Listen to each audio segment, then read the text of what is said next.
This recording contains notes on the Cantonese language and culture, which will supplement the material in the 30 units of Pimsleur's Cantonese 1. You will also find these notes printed in the accompanying course booklet. The Cantonese language. Although Mandarin Chinese is the state language of China, used by the government and in the schools, there is no one Chinese language. Due to the size of China and the ethnic diversity of its population, hundreds of dialects are spoken in different areas. These are the languages used for day-to-day communication between friends, family, and neighbors. Of these, Cantonese is one of the most widely spoken, both in China and in Chinese communities around the world. Cantonese is a member of the group of dialects of the Sino-Tibetan language family, originating in southern China. It was first spoken in the province of Guangdong, northwest of Vietnam, along the coastline of the Yellow Sea. The city of Guangzhou, capital of Guangdong, called Canton by the British, is historically the home of Cantonese. The island territory of Hong Kong, a British colony until 1997, lies just offshore, not far from Guangzhou. It is therefore not surprising that even in the commercial center that is modern Hong Kong, the Chinese spoken by the overwhelming majority is Cantonese, called Guangdonghua, or dialect of Guangdong. Due to Hong Kong's importance as a financial and commercial center, Cantonese has gained importance as a language of trade, although most business on the island is conducted in English. Cantonese is also the dialect spoken by the majority of Chinese expatriates, especially in such places as Vietnam, Singapore, and Macau, as well as in the United States. The proximity of the cities of Guangzhou, and Hong Kong has meant that the Cantonese language spoken in each is basically the same in structure. The ethnic Chinese population in Hong Kong originates mostly from the neighboring Guangdong, province, and so it is not surprising that the dialect used in Hong Kong has its roots in Guangzhou, Cantonese. The Cantonese spoken in Hong Kong and Guangzhou, are mutually understandable, although small differences do exist. Due to differing history and influence, there are now some minor differences between the Cantonese spoken in Hong Kong and Guangzhou, Cantonese. There are some, although not many, differences in pronunciation. The term yesterday, for example, is pronounced 琴日, in Hong Kong, beginning with a k sound. However, a speaker from Guangzhou, is more likely to say 尋日. For the most part, differences in pronunciation are minor, and speakers from the two areas have no difficulty understanding each other. It is the Hong Kong dialect that is taught and practiced in this course. The main difference between the two dialects of Cantonese lies in the languages which have influenced each dialect. The Cantonese spoken in Guangzhou, has been more directly affected by the Mandarin Chinese taught in schools and used by the government. The cosmopolitan nature of the city of Hong Kong, a British colony for nearly 100 years, has had a significant effect on the Cantonese spoken in that city. Hong Kong Cantonese has borrowed many words from other languages, but the loanwords are primarily from English. The Chinese government has historically discouraged the use of Cantonese, as it has other dialects of Chinese, requiring that schools teach only Mandarin Chinese, the official state language, which is used in Beijing, the Chinese capital. However, even in mainland China, some 70 million speakers use Cantonese at home and among friends and neighbors. Overseas, there are several million more speakers of Cantonese. The English name Cantonese comes from Canton, the old Western name used to refer to both the province of Guangdong, and its capital city, Guangzhou. In Cantonese, however, the language is known as Guangdonghua, or Guangdong dialect. Some speakers may also refer to it as Guangzhouhua, but this is less common in the modern era, especially in Hong Kong. These names use the word hua, or dialect. Despite the many differences in vocabulary and grammatical structure, Cantonese speakers see their language as a part of the Chinese family of languages. This is in contrast to the name of the English language, 英文 or language of England, with the 文 ending meaning language. However, to refer to Mandarin Chinese, the word used for language is 語 in Cantonese, Mandarin Chinese is known as 國語 national language. The difference between the two words for language used to say English and Mandarin Chinese is that the 文 ending is used to refer to spoken and written language, while 語 only refers to a spoken language. This reflects the fact that Mandarin was originally no more than one of many spoken Chinese languages and dialects. However, as it is the only Chinese language which can be entirely represented using the standard characters, and is it spoken in Beijing, the Chinese capital, it was recognized as the official language in the 1950s. Cantonese, on the other hand, is different enough from Mandarin that not all Cantonese words and particles can be represented using these standard characters. Several Cantonese characters are sometimes added to fill this need, but for the most part, Cantonese does not appear as a separate written language. A simplified Cantonese is sometimes represented in characters, but usually only in comic strips or on some storefront signs. About drinking. In this course, you have used the word 酒 when asking for wine. Literally, however, this word means alcohol, and it's used as a general way to refer to all alcoholic drinks, including beer and spirits. Therefore, to specify a certain type of alcoholic drink in Cantonese, you must either refer to it by name or add some sort of description. 我想飲一啲酒 Simply means, I want to have a drink.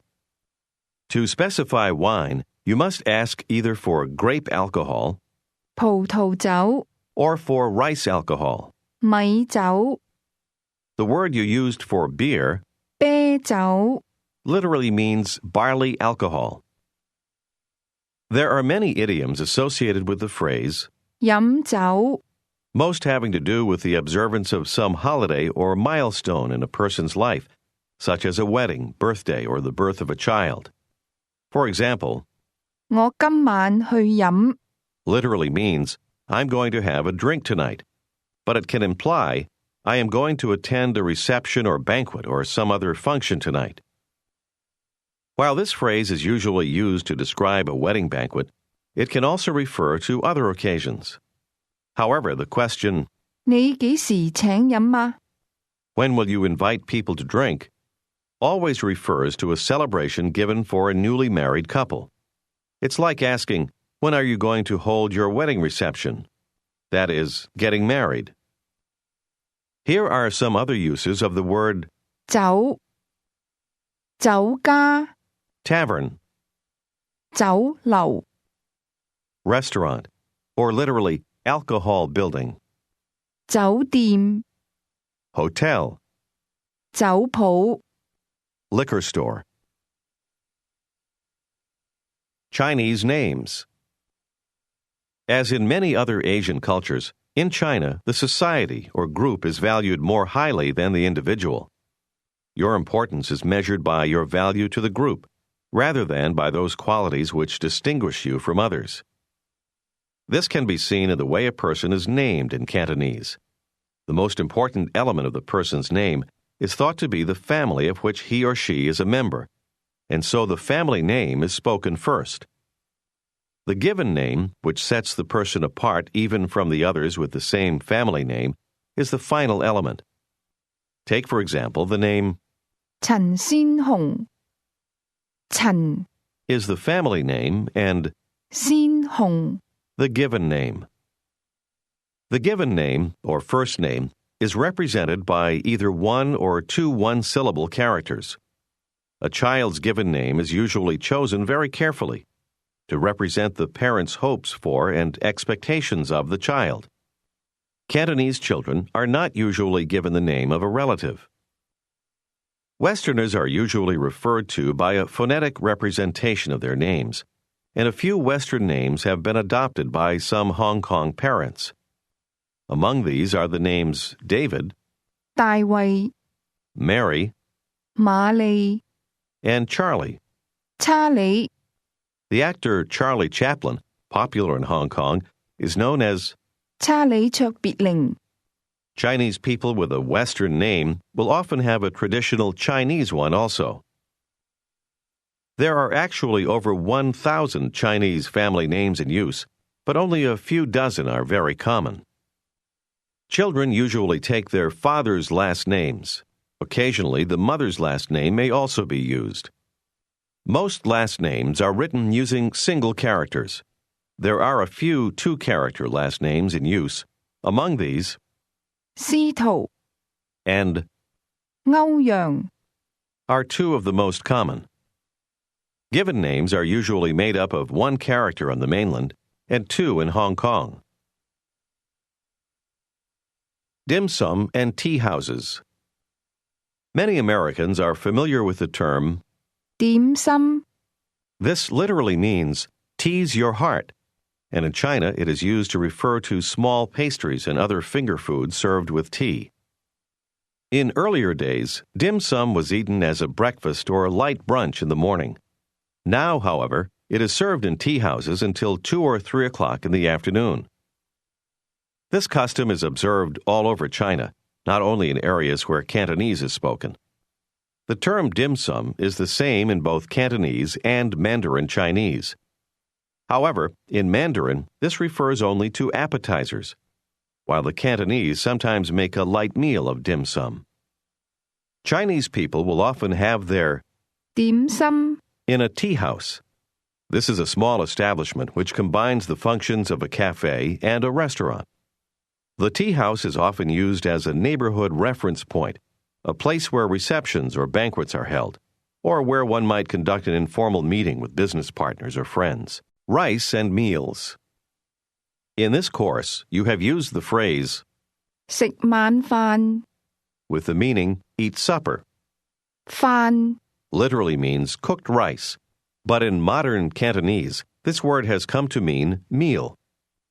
In the traditionally agricultural society of southern China, and especially in the areas where Cantonese is spoken, rice has long been a staple. Even now, rice makes up roughly 1/3 of the local diet. The importance of rice is reflected in some Cantonese idioms. In colloquial speech, the term rice bowl 飯碗、 refers to a person's occupation, that is, the source of the money needed to put rice in the bowl. Likewise, the term iron rice bowl 鐵飯碗、 is used to refer to secure employment, or a position which provides a reliable source of income. However, the term 飯桶、 rice barrel is used in a derogatory sense to refer to a person who consumes excessively without giving back to the family or community through his or her work. The Chinese Zodiac. The Chinese have a system of astrology dating back thousands of years. The Chinese zodiac differs from the Western in that each sign represents an entire year rather than 1 month. According to traditional Chinese legend, ages ago, Buddha summoned all of the animals. He honored those who came by naming a year for them. Each animal, in turn, then gave its characteristics to people born in its year. The 12-year cycle runs as follows. Year of the rat, 鼠、 year of the ox, 牛、 year of the tiger, 虎、 year of the rabbit, 兔、 year of the dragon, 龍、 year of the snake, 蛇、 year of the horse, 馬、 year of the ram, 羊、 year of the monkey, 猴、 year of the rooster, 雞、 year of the dog, 狗、 year of the pig. 豬。 Here is the list of qualities traditionally associated with each animal symbol. The cycle begins with the year of the rat. Anyone born during the year of the rat is expected to be honest and generous, possessing both great ambition and remarkable self-control. Recent years of the rat have been 1936, 1948, 1960, 1972, 1984, and 1996. The next one will be in 2008. The year of the ox follows. Someone born during an ox year is both intelligent and perceptive, patient with others, but scornful of failure. A person born in the year of the tiger is traditionally expected to be aggressive and short-tempered, albeit courageous and considerate of others. If a person is born in the year of the rabbit, it is believed that he or she will be affectionate and skillful, successful in the business world despite being shy. A person born in the year of the dragon is expected to be both stubborn and empathetic, and to possess a great deal of energy.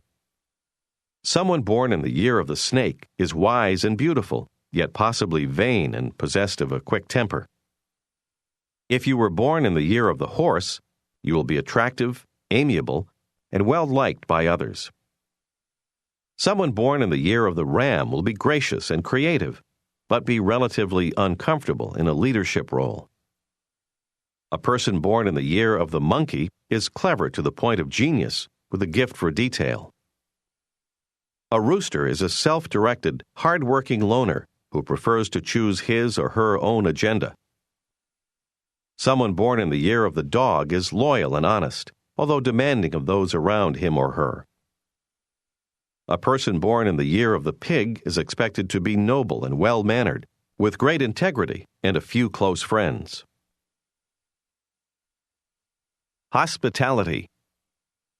During your travels abroad, you may find yourself invited to dinner in a Chinese home. Here are some customs which relate to hospitality and correct behavior as a dinner guest. As in the West, it's considered rude to begin eating immediately when served. Rather, you should wait until everyone has been seated and all of the dishes have been served. Once this has been done, it's customary for the host or hostess to say, "Eat rice." 食飯 This is similar to such American expressions as dig in or enjoy your meal. After the host or hostess has greeted the guests in this way, they in turn may address one another using the same phrase. 食飯 Having been said all around, everyone begins to eat. At a more formal dinner party, you may hear the host and hostess greet the guests with the longer, more polite phrase, 各位起筷 which means, "Ladies and gentlemen, please raise your chopsticks." At this kind of occasion, a toast is frequently offered before the food is served. The person offering the toast could say, 飲杯 or literally, drink a cup. Another common toast is, 祝你健康 meaning, I wish you health. When serving yourself during dinner, you will need to remember to serve yourself only those portions nearest you at the edge of the plate. It's considered rude to stir the food in any dish. If you have finished while others are still eating, you should say, 慢慢食 slowly, slowly eat, meaning take your time, enjoy your dinner. After this, you may leave the table. When you are leaving the home of your host and hostess, they may say to you, 慢慢行 This literally means slowly, slowly walk. And in this situation, it's like saying, safe trip home. Chinese festivals. Until the fall of the Chinese Empire in 1911, the Chinese measured the passage of days, months, and years using a lunar calendar. Developed thousands of years ago, this calendar used the different phases of the moon as a reference point. The lunar calendar is also called agriculture calendar, which is based on the seasons, telling peasants when to spread the seeds of certain crops, when to get in the harvests, etc. Although modern Chinese now follow the commonly accepted Western calendar, the older lunar system is still in use as a means of determining the dates of traditional holidays.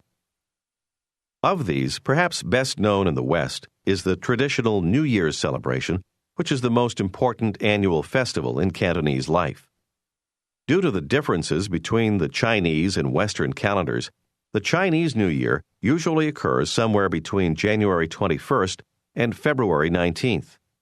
Despite the date, this holiday is known in Cantonese as the Spring Festival, 春節 as it's thought to be the day when the weather begins to change.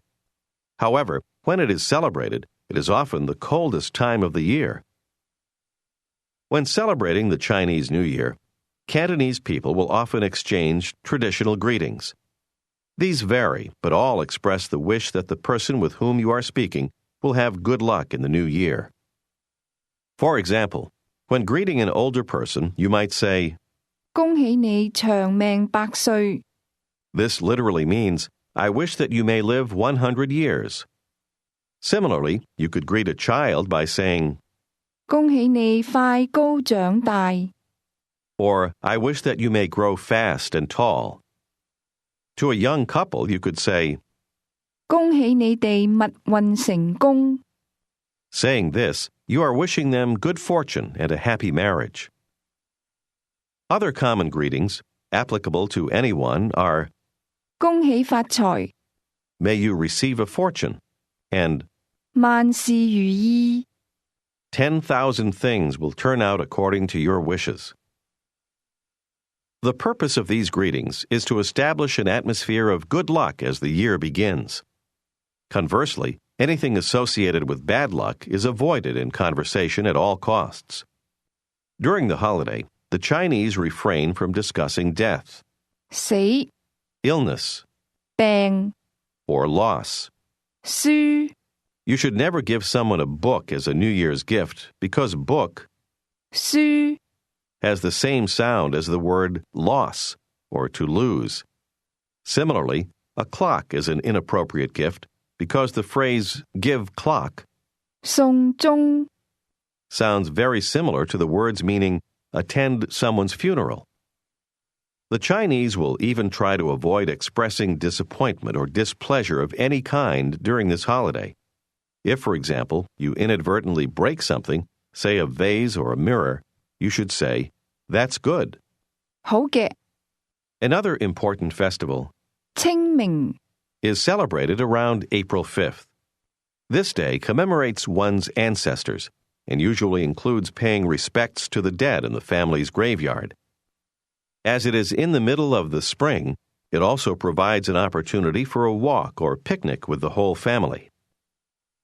The festival of 端午 is celebrated between late May and early June. The legend connected with this day has to do with the great ancient poet. 屈原 As the legend has it, the poet threw himself into the 汨羅江 Miluo River. And so on this day, people throw rice dumplings, or 粽 into a river to distract the fish from the poet's body. In modern days, the celebration may also include dragon boat races. Mid-Autumn Day 中秋 is the second most important holiday in the Chinese year. Despite the name Mid-Autumn, it is celebrated in August, during that month's full moon. In Chinese culture, the full moon symbolizes completeness, perfection, reunion.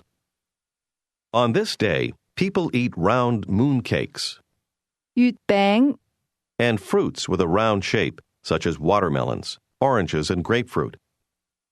Traditionally, a person will exchange mooncakes with his or her friends, as well as other gifts.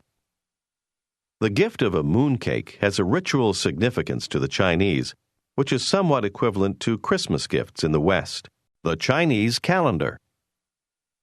In China, people use both the traditional lunar calendar and the Western solar calendar.